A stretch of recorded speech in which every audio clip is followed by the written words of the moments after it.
بسم الله الرحمن الرحيم والصلاة والسلام على مولانا رسول الله وآله وصحبه. Je continue donc la série des vidéos sur le TD numéro 4. Je suis à l'exercice 2 que nous avons traité dans deux vidéos précédentes. D'une part, en calculant les courants du circuit à l'aide de la méthode de Cramer, c'est-à-dire à l'aide de la méthode des déterminants. Puis dans la question suivante, dans la question qui suit, nous avons utilisé le théorème de superposition pour calculer le courant I3 entre A et B. Maintenant, nous sommes à la quatrième question. Dans la quatrième question, il s'agit de calculer toujours I3, mais cette fois-ci en utilisant le théorème de Thevenin. Le théorème de Thevenin permet de calculer le courant dans une branche du circuit, le courant inconnu dans une branche du circuit, en remplaçant le reste du circuit, c'est-à-dire la branche considérée enlevée, par un générateur de Thevenin, c'est-à-dire la force électromotrice E Thevenin et la résistance équivalente R Thevenin.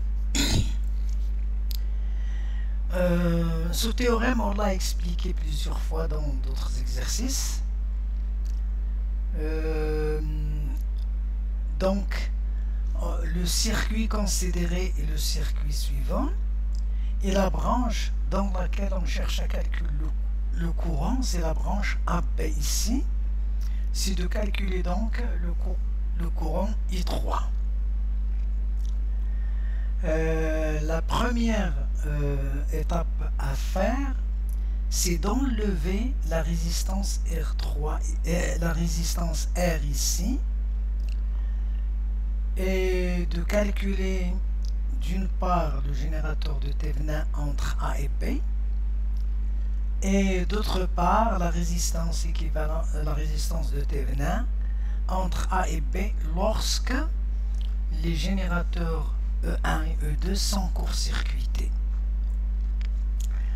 Donc, ces étapes-là sont schématisées par la figure suivante, la figure 2.6, dans laquelle la branche entre A et B est enlevée, et on doit chercher à calculer la tension VA-VB, la tension entre A et B ici, qui sera égale donc à la force électromotrice de Thevenin, E Thevenin, et puis court-circuiter E1 et E2 et obtenir la résistance équivalente entre A et B, vue entre A et B, qui permet donc d'obtenir le générateur de Thevenin que nous voyons ici, auquel on ajoute la résistance R manquante là, pour calculer le courant I3. Bien. Donc, si j'enlève la branche ici à B, j'ai alors le générateur E1 qui donne dans cette maille le courant I1 et le générateur E2 qui donne dans cette maille le courant I2. La loi de Pouillet permet donc de calculer le courant I1 et le courant I2 dans chacune des mailles ici. I1 est égal à E1 sur R1 plus R, parce que R1 et R sont en série pour le générateur E1, et R2 et R sont en série pour le générateur I2, donc on obtient le courant I2. Alors maintenant, la tension de Thevenin c'est VA-VB, donc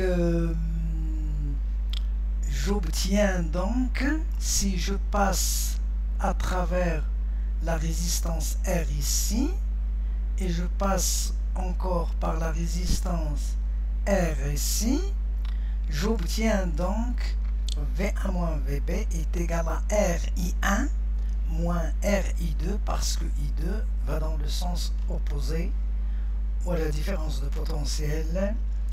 V1 moins VB est égal à V1 moins VC plus VC moins VD qui est égal à 0 parce que c'est le même nœud, plus VD moins VB qui va dans le sens opposé au courant, donc c'est moins RI2. Alors, le ET venin donc est égal à l'expression suivante. Si je remplace I1 et I2 par leur expression ici, déjà calculée, c'est-à-dire que l'expression de ET venin, c'est l'expression que nous avons ici. Donc il y a là une parenthèse à enlever, je vais l'enlever. Voilà donc l'expression de ET venin, l'expression finale de ET venin. Maintenant, on va chercher la résistance équivalente, la résistance de T venin en vue entre A et B. Lorsqu'on court-circuite E1 et E2, je vois donc entre A et B, la résistance R1 est parallèle à R et la résistance R2 est parallèle à R, ce qui permet donc d'obtenir la résistance équivalente. RT venin est égal à R1 parallèle à R plus R2 parallèle à R qui donne donc le résultat ici que l'on peut écrire sous la forme suivante.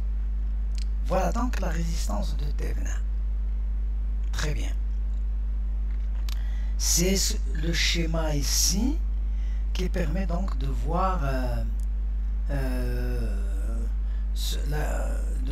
la résistance équivalente à calculer. Bien. En remplaçant le reste du circuit, c'est-à-dire tout le reste ici, va être remplacé par ce qui est entouré par la courbe en bleu, auquel on ajoute la résistance R entre A et B, qui permet donc de calculer le courant I3 à l'aide de la relation de Pouillet. Bien. Donc on obtient le circuit suivant, qui donne donc I3 égale ET venin sur RT venin plus R. I3 est égal à l'expression ici. Et finalement, I3 est égal à l'expression que nous avons ici. Sous calcul, normalement, on peut le vérifier. Je pense qu'il est correct parce que je l'ai fait, mais au moment où je regarde, où je écris sur l'écran, peut-être il est possible que j'ai fait une erreur, mais je pense que le résultat, que les calculs sont bons. Donc, finalement, l'utilisation du théorème de T venin est une chose très facile. Il se fait, comme je l'ai signalé dans d'autres vidéos, en 3 étapes. On prend le circuit initial, on enlève la branche considérée, c'est-à-dire pour laquelle on cherche le courant, et on calcule la tension entre A et B, vue entre A et B lorsque les générateurs sont à leur place, puis on calcule la résistance équivalente vue entre A et B lorsque les générateurs sont court-circuités. Ceci donc donne le générateur de T venin, c'est-à-dire ET venin et RT venin. On remet à ET venin et RT venin la résistance R. La loi de Pouillet donc permet d'obtenir l'expression du courant choisi, du courant considéré, et donc l'application de ce théorème ne doit pas en principe poser de problème et on doit être capable de faire ces calculs de manière facile. Je vous remercie. Wassalamu alaikum wa rahmatullah.